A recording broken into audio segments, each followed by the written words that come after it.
Welcome to part 3 of my Reworking Every Charm series. Links are in the description if you haven't watched part 1 and 2 yet. Now, before we get into it, here's a brief summary of what I'm attempting to do. The goal of this series is to make every charm in Hollow Knight feel powerful and worth using while sticking as close as possible to the design intention of the original charm. More reworks are soon to come, so be sure to subscribe so you don't miss an episode. With all of that out of the way, I'm Holland and these are the Hollow Knight charms rebalanced. Number 1. Thorns of Agony. While Thorns of Agony is equipped, every time you're hit by an enemy, the charm will retaliate by shooting out black tendrils in every direction. According to the wiki, the tendrils deal damage equal to the damage of your nail, which is something I'm a huge proponent of, and may damage an enemy up to 2 times with one trigger. To me, the main problem with this charm is that it locks you into an animation when it triggers. Without Thorns, whenever you take damage, you have the option to run away or keep fighting. With Thorns, however, that decision is already made for you. But besides, even if you want to retaliate, you're probably better off just not running Thorns and spending the time attacking with your nail instead. The only real advantage to Thorns is that its tendrils go in all directions, allowing it to damage multiple enemies at once. But come on, when has that ever actually been relevant? I have 2 suggestions to fix the charm, but first, let me suggest a change that would apply to both. Thorns of Agony now no longer inhibits movement when triggered, but the tendrils can only hit each target once. Allowing free movement while Thorns is triggering should be a huge step toward improving the feeling of using the charm. Meanwhile, removing the ability for the tendrils to multi-hit is a precaution to increase the stability of the charm's damage output, as in it will now always deal the same amount of damage to every enemy. Now for my 2 suggestions. Solution A. The damage of Thorns of Agony is increased from 1 times nail damage to 3 times nail damage. Solution B. When Thorns of Agony triggers, if any of the tendrils successfully dealt damage, all of them immediately shoot out again. This repeats until the tendrils do not find a valid target or after they've triggered 5 times in a row. Both solutions are attempts to fix the problem in a similar way, but while Solution A simply makes the charm a bit stronger and more fun to use, Solution B gives you a choice. Once you take damage, are you going to use the invulnerability frames to reach safer ground, or do you double down and try to damage your opponent with further triggers of the tendrils? While I believe both solutions could work, I think Solution B makes for more interesting decision making. Number 2. Baldur Shell.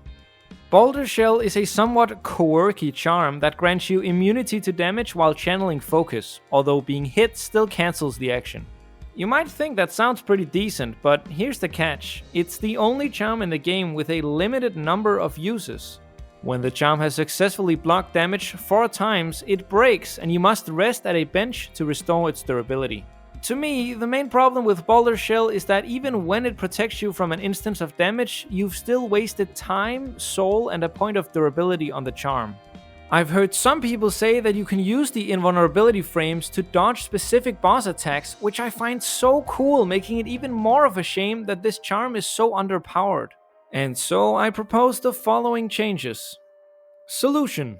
Baldur Shell now costs only 1 charm notch, down from 2. Additionally, the charm grants an unlimited number of uses. This change should grant creative players more freedom when using Baldur Shell, as well as allowing the charm to slot more easily into builds. Number 3. Flukenest.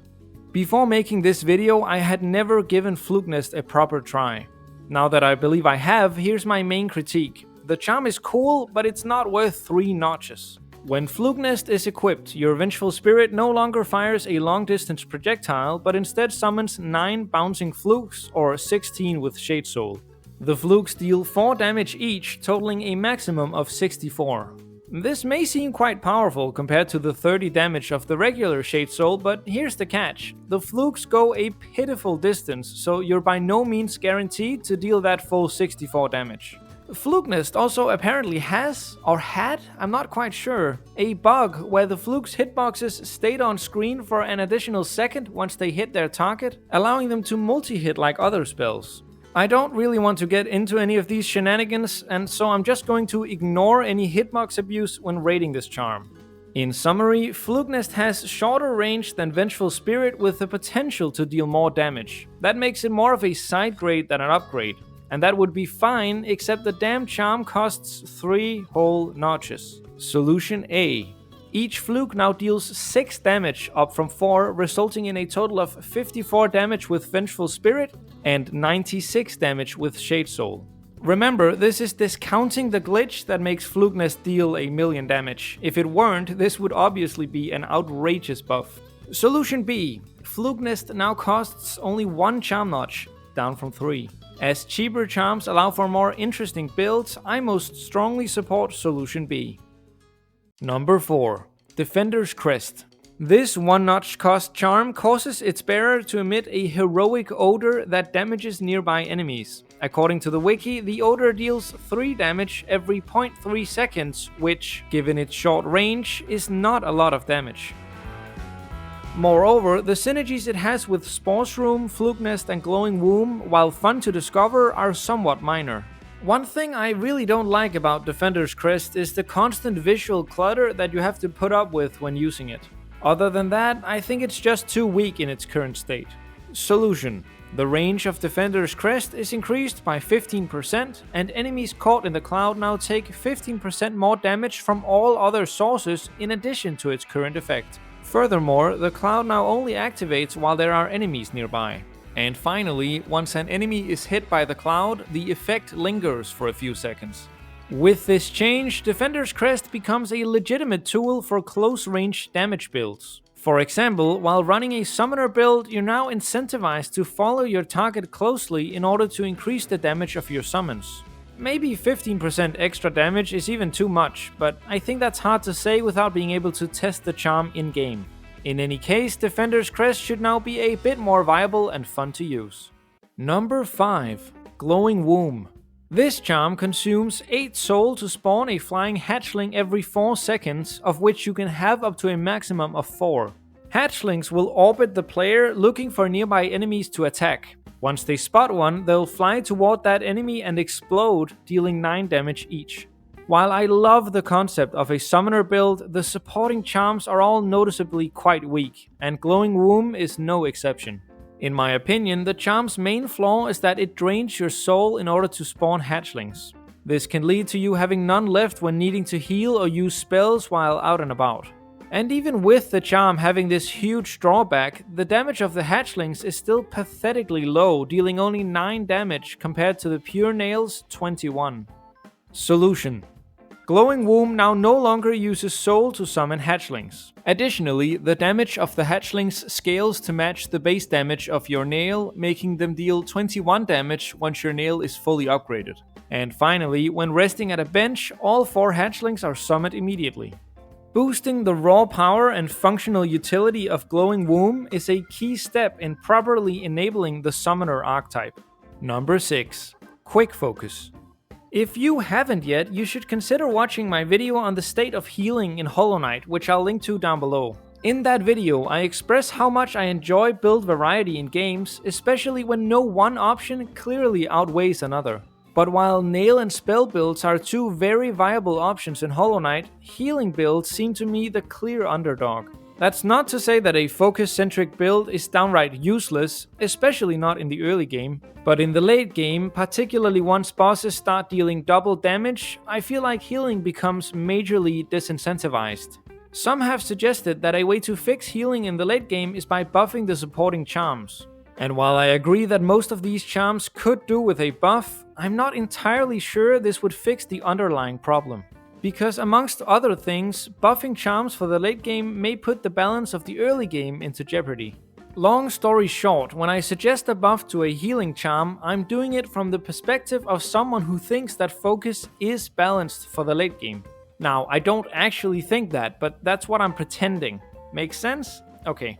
With this point in mind, I think Quick Focus is pretty balanced. It makes using focus 33% faster, which can definitely be felt. Again, I do think the focus mechanic is underpowered in the late game, but if it weren't, this charm would feel very balanced to me. Therefore, I propose no changes to Quick Focus. Number 7. Deep Focus. While I'm pretty stoked on Quick Focus, I sadly can't say the same for this charm. It's cool that Deep Focus allows you to restore 2 masks at the cost of 1, but with a price of 4 notches and the downside of decreasing time to heal by 65%, it's hard to call this charm good.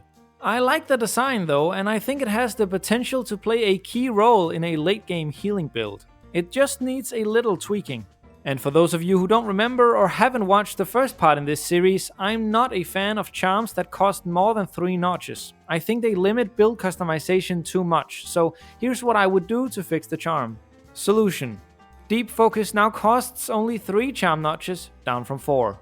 Additionally, the time it takes to complete a focus action is now increased by only 25%, down from 65%. With these 2 subtle but significant changes, Deep Focus should hopefully feel like less of a burdensome commitment. In episode 2 of this series, I suggested changing Fragile/Unbreakable Heart to grant you 3 masks at the cost of 2 notches. Now it's time for me to show you how I would buff the Lifeblood charms to fit with this change. Number 8.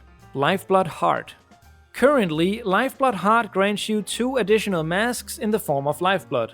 That makes this charm the only charm in Hollow Knight to be a straight downgrade from another one, that being Unbreakable Heart, which grants you the same number of masks, only those can be healed back using focus. Although, to be fair, Lifeblood Heart might be the better option when combined with Grubblefly's Elegy, as losing Lifeblood masks doesn't disable the charm. That's admittedly a very specific combo. Having buffed Heart in the previous episode, it's clear that Lifeblood Heart needs a buff now more than ever. That's why I would like to suggest the following change. Solution: Lifeblood Heart now costs only 1 charm notch, down from 2. This change allows the charm to fill a completely different role than the regular Heart, so the latter doesn't obviously outclass the former. Were you to scale this version of Lifeblood Heart upward, you'd find it to be comparatively stronger than my buffed version of Heart. This is intentional, as I generally regard regular masks as more useful than Lifeblood masks. Number 9. Lifeblood Core. This next Lifeblood charm is usually seen as better than Lifeblood Heart because it grants 4 masks at the cost of only 3 notches, providing a better notch to mask ratio. Still, I rarely see it used. This may be partly a result of the fact that it's one of the last charms people tend to get their hands on, being locked behind a vague puzzle to gather Lifeblood masks and bring them to the Abyss. Not a very exciting reward for such an intricate challenge. Take this as no more than an offhand comment, but Joni's Blessing and Lifeblood Core should probably swap places. Yes, I know that would make it a lot harder to open up the Abyss Gate, but hey, right now all you have to do is go put on some charms on a bench and travel 1 zone to unlock Lifeblood Core. Anyway, I digress. In line with my changes to Heart and Lifeblood Heart, I think Lifeblood Core needs a slight buff as well. Solution: Lifeblood Core now grants 5 Lifeblood masks, up from 4. This makes Heart, Lifeblood Heart, and Lifeblood Core all provide different amounts of masks at different notch costs. Running a healing build, then you probably want Heart, as you can heal those masks back. Need a lot of health? Lifeblood Core has you covered. Don't know what to spend that last charm notch on? Now you can put on Lifeblood Heart for a little bit of extra tanking. Sure, these are powerful changes, but my goal with this series is to shake up the meta, and as you can probably tell, I'm not taking any chances. Yeah, gotta get ready for that comment section though. Oof. Number 10. Joni's Blessing. While I find the previous 2 Lifeblood charms to be a little simplistic, I see Joni's Blessing as almost enabling an entirely new playstyle. For the cheap price of only 4 charm notches, Joni's Blessing will increase your maximum health by 40% while converting all of your masks into Lifeblood. This means you cannot heal except by putting on Hive Blood or sitting at a bench. Although I rarely see it used, the feeling this charm invokes is really quite extravagant. The fact that you can't heal gives your masks a whole new meaning. Sure, you have more of them now, but once you get down to just a few masks, you realize that you're not getting those back unless you win this fight. And that's both stressful and intensely awesome. That's a long way of saying that I like Joni's Blessing quite a lot, and I'm sad that it costs 4 whole notches because that makes it a very large commitment. Let's see if we can make the charm a little more attractive to use. Solution: Joni's Blessing now costs only 3 charm notches, down from 4, and grants a 50% mask increase, up from 40%. Now, even in the late game, you might actually consider running Joni's Blessing. And that's all for today, folks. Be sure to subscribe to see the next episode as soon as it comes out. And if you're wondering whether episode 4 will be the last, it won't. Because you people have been giving me so much wonderful feedback that I've decided to do at least one more episode after that, where I try to fix some of the mistakes I've made throughout this series. So keep commenting your thoughts down below. I love reading them, and I'm so glad to have you all along for the ride. And have a wonderful day.